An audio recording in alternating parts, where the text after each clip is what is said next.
Developing right now, Hurricane Beryl is moving in on the U.S. and will leave a mark on the natural state. Throughout the show, we're tracking the storm that is now a tropical storm and telling you how to prepare. Plus, applications for LIHEAP are now open at 12:11. Everything you need to know about the assistance program and if you qualify. And a Little Rock native is headed to Paris. Later in the show, we take you on her journey of beating the odds as CHV 11 at noon starts right now.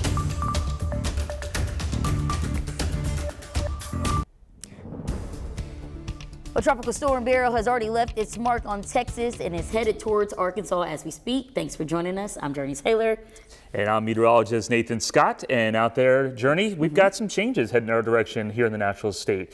Even though the storm, the center of the storm is 300 miles away, it has now just made its way north of downtown Houston. We are seeing the effects already here in the natural state in the form of a band of showers and thunderstorms. Also, tornado watch has been posted from southwest Arkansas all the way down into Louisiana. More on that in just 1 second. But we have this band of showers and thunderstorms that is rapidly lifting its way from the south to the north. Right now, there's no severe weather associated with that band, but certainly some heavy rain stretching from Batesville, Heber Springs, through Perryville, Danville, Waldron. And this will be the case as the afternoon continues along. We'll have these bands make their way through. Eventually, it's going to be an area of solid, heavy rain developing into the area tonight and into early tomorrow morning. Flood watch in effect from this evening all the way through Tuesday evening, and that's just because the potential of localized heavy rainfall. We have a flood watch in effect for a large part of the state that does include Little Rock, and we have a tornado watch in effect until 10 o'clock this evening for southwest Arkansas. That includes you folks in Nevada County, Hempstead County, down towards Texarkana, and this may need to be extended as we go into the rest of the day. So here's Tropical Storm Beryl. It is still certainly packing a punch as it makes its way through Texas, and the center of that storm, as it weakens, will make its way right across central Arkansas. And that's why we will see bouts of heavy rain, the potential of maybe a few tornadoes, and also some gusty winds. I'll have more on the timeline of when the worst of the weather moves in and when we are all in the clear coming up. All right, Nathan, thank you. And as you just heard from him, Beryl has become a tropical storm in Arkansas. You're seeing a live look in the southwest part of the state where you can already start to see dark skies as Beryl inches closer to us. Now, the path of destruction is on display in Texas, where Beryl left behind massive flooding. Omar Villafranca brings us the latest in how communities are responding. Beryl's torrential rain quickly flooded streets in Houston. A few cars plowed through deep water, and at least one had to be pushed. Fierce winds also battered Sugar Land, Texas, after Beryl made landfall as a Category 1 hurricane. Storm surge rose to about 7 feet in areas just west of Galveston Bay.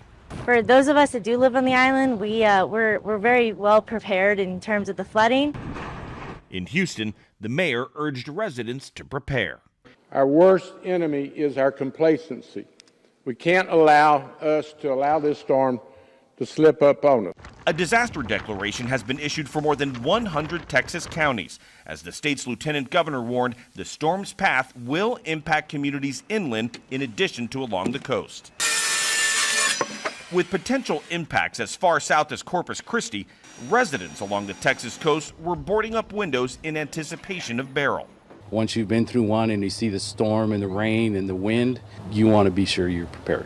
Just 2 weeks ago, Tropical Storm Alberto flooded the Corpus Christi area. Ryan Dunn manages a waterfront bar impacted by that storm and says he's concerned about losing business during what's expected to be a very active hurricane season. It's just the beginning of the hurricane season, like the very beginning. So it puts us at a little bit of fear. While the wind gets all the headlines, it's the storm surge that's the deadliest part of a hurricane. In fact, over the last decade, more than half of the deaths from hurricanes come from storm surge. Now, we're expecting anywhere from 4 to 7 feet of storm surge here, and then it'll continue raining, and then that rain will head up north. Omar Villafranca, CBS News, Galveston, Texas. Very windy there. Okay, as Beryl rolls through Texas, the Category 1 storm will eventually lose power and strength to a tropical storm, which it is at this point. That doesn't mean we're in the clear. Beryl could dump rounds of heavy rain on the natural state, increasing the risk of flooding in some areas. The American Red Cross is recommending you keep emergency kits handy. They should include essential items like medications or extra items to satisfy children and anyone with special needs. Looking at Arkansas, there again is potential for lots of rain to happen.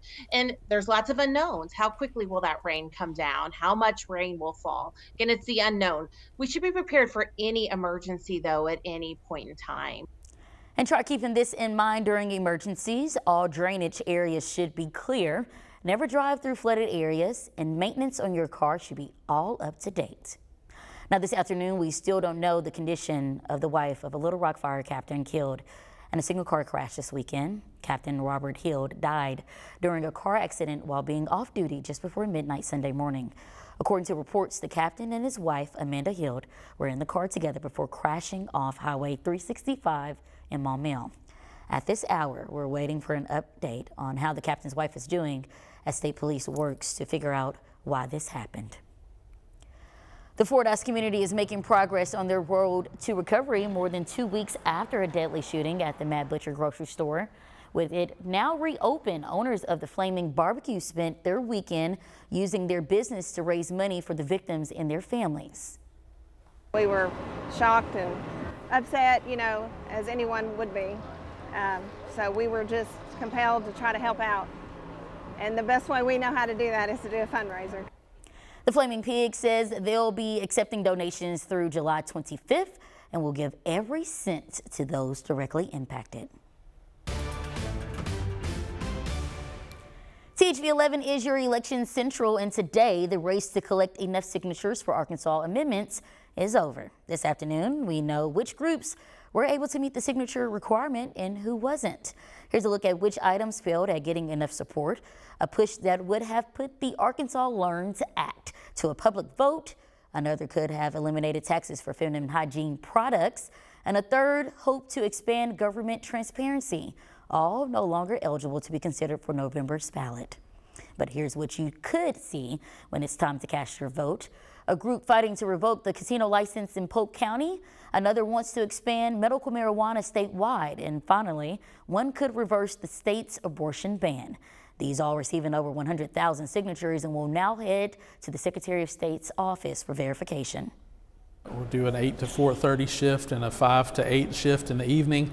So that's 12 hours a day for the next month solid. So we've got our work cut out for us. Each measure needs to have at least 91,000 signatures verified before being stamped onto the ballot.